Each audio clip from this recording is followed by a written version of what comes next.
नमस्कार। राजकीय स्नातकोत्तर महाविद्यालय बारां से मैं डॉक्टर राकेश वर्मा, सहायक आचार्य, राजनीति विज्ञान विभाग, आप सभी का इस ऑनलाइन क्लासेस में स्वागत करता हूं। प्यारे बच्चों, बीए सेकेंड ईयर का द्वितीय प्रश्न पत्र भारतीय राजनीतिक व्यवस्था, इंडियन पॉलिटिकल सिस्टम का हम अध्ययन कर रहे हैं। इस पुस्तक का अध्ययन हम हमारे सिलेबस के अकॉर्डिंग दिए गए अध्यायों का अध्ययन कर रहे हैं। इसका उद्देश्य परीक्षा पास करना ही नहीं है, अपितु हम इसमें दिए गए अध्यायों के माध्यम से जो प्रतियोगिता परीक्षाएं होती हैं, उन कॉम्पिटिटिव एग्जामों के लिए इसका अध्ययन कर रहे हैं। इसी कड़ी में हम आगे चलते हैं। आज हम भारतीय राजनीतिक दलों का वर्गीकरण की बात करते हैं कि भारतीय जो राजनीतिक दल हैं उनका विभाजन कैसे किया गया है। हम भारत में रहते हैं और हम चारों तरफ जो सत्ता देख रहे हैं, जो सत्ता प्राप्ति के लिए जो राजनीतिक दल बनाए जाते हैं, जिनका अंतिम लक्ष्य सत्ता प्राप्ति होता है, उन राजनीतिक दलों का हम विभाजन करते हैं। वैसे हम 4 प्रकार के राजनीतिक दल देखते हैं जो हमें इस वर्तमान राजनीति में प्राप्त होते हैं। पहला है राष्ट्रीय और धर्मनिरपेक्ष दल। बच्चों, जो राष्ट्रीय दल होते हैं उनकी विचारधारा राष्ट्रीय एकता की होती है, राष्ट्र निर्माण की होती है। जब वो सत्ता में आते हैं उनके लिए जाति, धर्म, लिंग या कोई संप्रदाय का महत्व नहीं रहता है। उनका लक्ष्य सत्ता प्राप्ति के साथ साथ राष्ट्र की एकता और अखंडता को बनाए रखने के लिए सभी नागरिकों के लिए समान व्यवहार करते हैं। इस प्रकार के दलों को 2 भागों में बांटा जा सकता है। एक तो बिना विचारधारा पर आधारित, दूसरा विचारधारा पर आधारित दल। जो बिना विचारधारा के जो दल होते हैं उनमें हम कांग्रेस को ले सकते हैं। कांग्रेस को वैचारिक दृष्टि से तटस्थ दल कहा गया है। कांग्रेस ऐसा दल है जिसमें अनेक विचारधारा और हितों को त्यागी सम्मिलित कर सकते हैं। इसे एक दल के बजाय सार्वजनिक मंच या प्लेटफॉर्म कहा जा सकता है। जो विचारधारा कांग्रेस की है वह स्वतंत्रता प्राप्ति से पूर्व राष्ट्रीय एकता की बात कही गई है, उस पर आधारित है। विचारधारा में विश्वास रखने वाले दलों को 2 भागों में विभाजित करते हैं। पहला है दक्षिणपंथी, दूसरा है वामपंथी दल। दक्षिणपंथी दल जहां यथास्थिति के बनाए रखना चाहते हैं कि जैसी व्यवस्था है उस व्यवस्था के हिसाब से हम बने रहें, परंतु वहीं वामपंथी दल जो होते हैं वो आर्थिक और सामाजिक ढांचे में परिवर्तन चाहते हैं। अगला क्षेत्रीय और राज्य स्तरीय दल। जो क्षेत्र विशेष में दल पाए जाते हैं उनका जो लक्ष्य है वो क्षेत्र विशेष की राजनीति पर प्रभावी होना होता है। ये वे दल हैं जिनका प्रभाव राज्य की सीमा तक ही रहता है।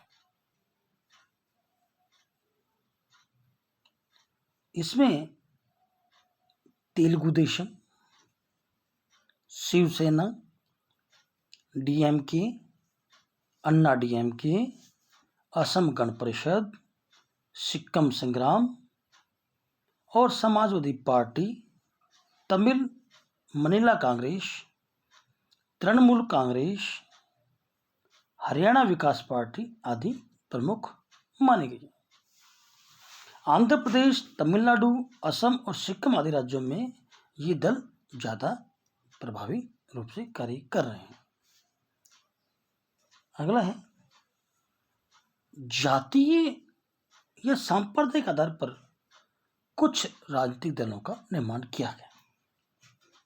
हालांकि भारतीय संविधान इस बात की अनुमति नहीं देता है कि जो राजनीतिक दल हैं वो जातीय या सांप्रदायिक आधार पर बनाए जाए, परंतु कुछ निजी स्वार्थों, निजी हितों को मद्देनजर रख करके कुछ लोग इस प्रकार के राजनीतिक दल बना लेते हैं जिनका ज़्यादा महत्व नहीं होता है।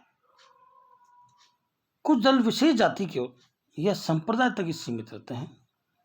केरल की मुस्लिम लीग पार्टी, उत्तर प्रदेश में और पंजाब में, जैसे पंजाब में अकाली दल है जो किसी जाति या संप्रदाय के आधार पर बना होता है।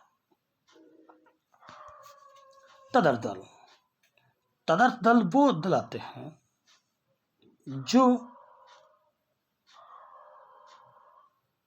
भारत के में उन स्थानों पर पाए जाते हैं जिनका धर्म, जाति या लिंग या संप्रदाय के आधार पर वोटों की राजनीति नहीं करते हैं, परंतु उनका लक्ष्य सत्ता प्राप्ति माना गया है। भारत में कुछ दल ऐसे हैं जो बनते और बिगड़ते रहते हैं। इन्हें छोटे छोटे गुट कहा जा सकता है। ऐसे दलों में केरल कांग्रेस, बंगला कांग्रेस, जनता पार्टी, राम राज्य परिषद आदि प्रमुख हैं। ऐसे दल कब बन जाते हैं और कब अस्त हो जाते हैं इसका पता हमें नहीं लगता है। ये विभिन्न दलों से निकलकर असंतुष्ट नेताओं द्वारा बनाए जाते हैं। भारतीय दलीय व्यवस्था की विशेषताओं के बारे में बात करते हैं हम। जो हमारे राजनीतिक दल हैं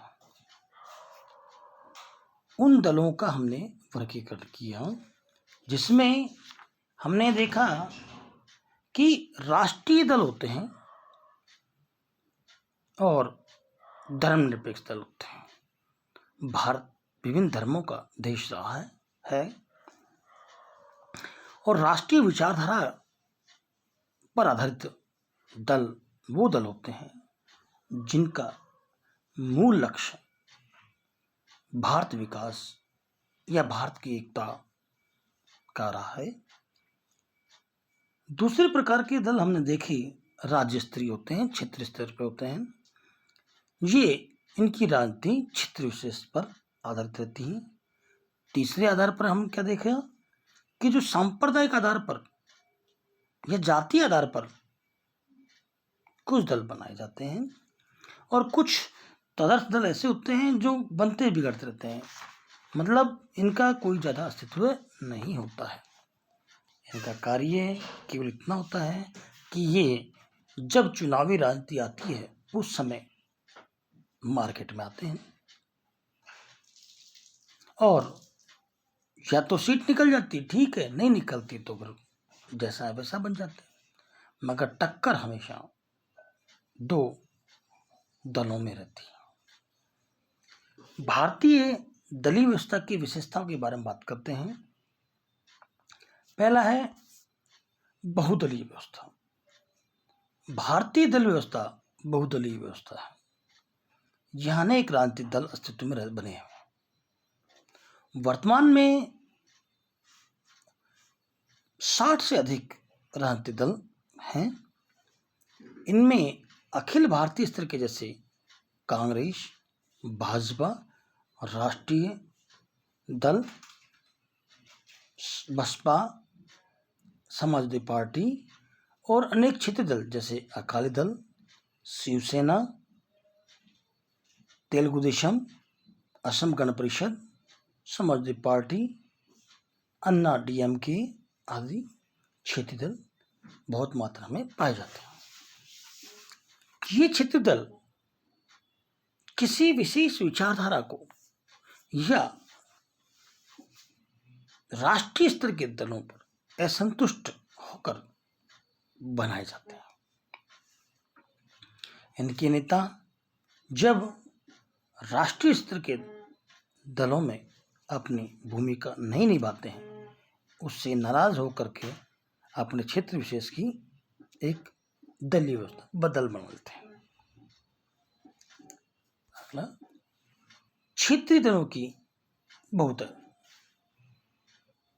भारतीय दलीय व्यवस्था में प्रभावी क्षेत्रीय दलों की भरमार है, जैसे असम गण परिषद, तेलुगु देशम, तमिल मनीला कांग्रेस, द्रमुक, अन्ना द्रमुड़, शिवसेना, अकाली दल, हरियाणा विकास पार्टी, तृणमूल कांग्रेस, सपा, राष्ट्रीय जनता दल आदि सभी राष्ट्रीय दल अब सत्ता प्राप्ति के लिए क्षेत्रीय दलों के साथ गठबंधन करने को विवश है।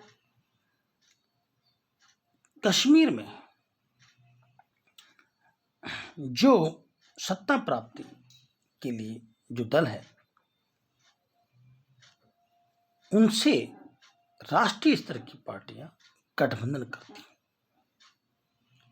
ऐसा हम पंजाब में भी देख सकते हैं, असम में भी देख सकते हैं कि जो ये क्षेत्रीय दल हैं, ये स्वतंत्र रूप से अपना कोई अस्तित्व नहीं रखते हैं, परंतु किसी राष्ट्रीय दल के संयोग करके सत्ता प्राप्ति कर लेते हैं। करिश्माई नेतृत्व पर आधारित भारतीय राजनीतिक दल अधिकांशतः अपने करिश्माई नेतृत्व पर आधारित होते हैं। जैसे इंदिरा गांधी के शासनकाल में गरीबी हटाओ का नारा जब दिया गया, उस समय इंदिरा गांधी का महत्व बना और सत्ता प्राप्ति के कांग्रेस का वर्चस्व बना। स्वतंत्रता प्राप्ति पूर्व जवाहरलाल नेहरू के व्यक्तित्व या उसकी करिश्माई देख करके लोगों ने उनको चुना। अटल बिहारी वाजपेयी के शासनकाल में हम देखें कि जब अटल जी अपनी कविताएं सुनाया करते थे तो सभी मंत्र मुग्ध हो जाया करते थे। अटल जी का वर्चस्व बहुत ही अच्छा रहा। वर्तमान में बच्चों हम देखते हैं कि भारतीय प्रधानमंत्री कौन है वर्तमान में? नरेंद्र दामोदर दास मोदी। जब चुनाव प्रचार होते हैं बच्चों, तो देखो कैसे कैसे स्लोगन आते हैं, हर हर मोदी, घर घर मोदी, मोदी ही मोदी। इस प्रकार के चुनावी स्लोगन आते हैं, चुनावी प्रचार होते हैं। जब विधानसभा चुनाव होते हैं तो मोदी जी को दिखा करके या मोदी जी के नाम लेकर के वोट लिए जाते हैं। इसका मतलब यह है कि पार्टी में जिस व्यक्ति का व्यक्तित्व श्रेष्ठ होता है या जनता उसको पसंद करती है, तो लोग उसके करिश्माई नेतृत्व पर आधारित होकर के वोट डालते हैं। अगला, आंतरिक गुटमंची। भारतीय दल व्यवस्था की एक विशेषता यह है कि लगभग सभी राजनीतिक दलों में छोटे छोटे गुट पाए जाते हैं। उनमें से एक गुट वह है जो सत्ता और दूसरा असंतुष्ट होता है। जब राजनीतिक व्यवस्था में हम देखते हैं कि दो प्रकार के पाए जाते हैं।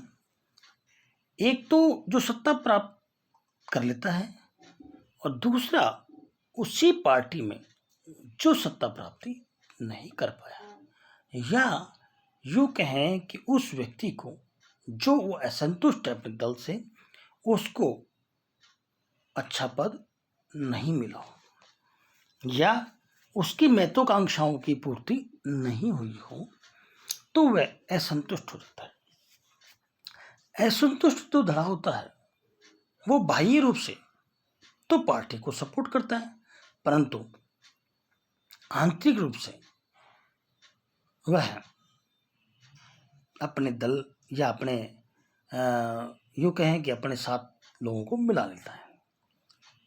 जो एमएलएज होते हैं उनको मित्रता, जाति, धर्म के आधार पर अपने आप को एक संगठन के रूप में, मतलब दल के अंदर भी एक छोटा धड़ा दल बन जाता है। उसका ये लक्ष्य होता है कि कैसे न कैसे करके सत्ता परिवर्तन की जाए, व्यक्ति को हटाया जाए और खुद उस पर आसीन हो, या जो बहुमत साबित करके किसी पद पे मुख्यमंत्री बन जाता है या प्रधानमंत्री बन जाता है, आंतरिक गुटबाजी करके उसको तोड़ने का काम ये गुट, असंतुष्ट गुट करते हैं। ये हर सरकार में पाए जाते हैं। जो भी वर्तमान सत्ता होती है उसमें ये धड़ा अलग ही होता है। हालांकि इसका एक महत्व भी है कि इससे शासन सत्ता पर निरंकुशता नहीं आती। यह पक्ष में होकर भी विपक्ष जैसा दिखता है। इन गुटों में पारस्परिक मतभेद इस सीमा तक पाया जाता है कि कभी कभी निर्वाचन में एक गुट के समर्थन प्राप्त उम्मीदवारों द्वारा दूसरे गुट के समर्थित उम्मीदवारों को पराजित करने का प्रयत्न भी किया जाता है, तथा यह कई बार संघर्ष का रूप धारण कर लेता है। मध्य प्रदेश में जब वहां के एक एमएलए द्वारा अपनी पार्टी से असंतुष्ट होकर के उन्होंने पार्टी चेंज की और पार्टी चेंज करने पर वहां की सरकार गिर गई। ऐसा होने पर शासन को हानि और पार्टी को हानि तो होती ही है, साथ ही शासन में अस्थिरता का माहौल बना रहता है। खुली राजनीतिक व्यवस्था। भारत के संविधान में अनुच्छेद 19 भारतीय नागरिकों को समुदाय अथवा संघ बनाने की स्वतंत्रता देता है, जिसके परिणाम स्वरूप नागरिकों द्वारा किसी भी राजनीतिक दल का निर्माण किया जा सकता है। भारत में जहां तक लोकतंत्र का प्रश्न है, उसमें सत्ता के लिए संघर्ष लुक छिप कर नहीं बल्कि खुलकर होता है। लोगों को राजनीतिक दलों का निर्माण करने की में छूट होती। भारत में हमें संघ बनाने का अधिकार तो भारतीय संविधान दिया ही है। हम राजनीतिक जो दल हैं, हमारे जो राजनीतिक दल हैं, वो सत्ता प्राप्ति के लिए संघर्ष करते हैं। कुछ राजनीतिक दल मिलकर के एक बड़ा दल बना लेते हैं, या कुछ छोटे छोटे दल मिलकर के एक दल बना लेते हैं, जिनका लक्ष्य केवल और केवल सत्ता प्राप्ति होता है।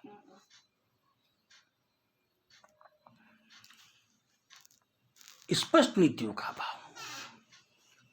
भारतीय राजनीतिक दलों की मुख्य विशेषता यह भी है कि इनके पास स्पष्ट नीतियों एवं कार्यक्रमों का पूर्णतः अभाव पाए जाते हैं। इन राजनीतिक दलों की जो नीतियां हैं, हालांकि चुनाव से पूर्व यह अपने प्रचार में अपने द्वारा किए गए कार्यों के लिए या आगामी सत्ता प्राप्त होने के बाद जो कार्य ये करेंगे उसका ब्यौरा दिया जाता है, परंतु जैसे ही सत्ता प्राप्ति होती है ये अपने वादों से मुकर जाते हैं। जब सत्ता में आते हैं तब इस सत्ता का लोभ लेते हैं, और जब विपक्ष में होते हैं तब कहते हैं कि हमने ये कार्य कहा था, ये करेंगे, परंतु जब सत्ता में आते हैं जब कुछ नहीं करते। इनकी भी कुछ परिस्थितियां होती हैं। कुछ वादे वो कर दिए जाते हैं जिन वादों को पूर्ण करना असंभव होता है, परंतु कुछ वादे ऐसे होते हैं जिनको ये अपने घोषणा पत्र में डाल देते हैं। जो घोषणा पत्र है वो इनका 5 साल की सरकार का लेखा जोखा बनाते हैं। उनमें से कुछ कार्यक्रम हो जाते हैं, कुछ नहीं हो पाते। राजनीतिक दलों की यह विशेषता भारतीय राज्य व्यवस्था की प्रमुख समस्या है। कांग्रेस एवं भाजपा जैसे राष्ट्रीय राजनीतिक दलों के पास भी स्पष्ट सिद्धांतों एवं नीतियों का अभाव रहा है। प्रत्येक राजनीतिक दल परिस्थितियों के अनुसार अपने सिद्धांतों में आसानी से परिवर्तन कर सकता है। जो राजनीतिक दल हैं इनका अपना एक अलग महत्व होता है। प्यारे बच्चों, आज की कक्षा में हमने पढ़ा कि भारतीय राजनीतिक व्यवस्था जो हमारे इर्द गिर्द देख रहे हैं, इस व्यवस्था में जो राजनीतिक दल हैं उनका निर्माण क्यों कहते हैं और उनकी क्या विशेषता होती है, इस कक्षा में इतना ही। अगली कक्षा में आपसे पुनः मुलाकात होगी। सभी का धन्यवाद। Thanks of all. कोरोना महामारी से बचे रहें, मास्क का प्रयोग अवश्य करें, सैनिटाइजर साथ रखें। सभी का धन्यवाद। सभी खुश रहें, प्रसन्न रहें और सुरक्षित रहें। Thanks of all.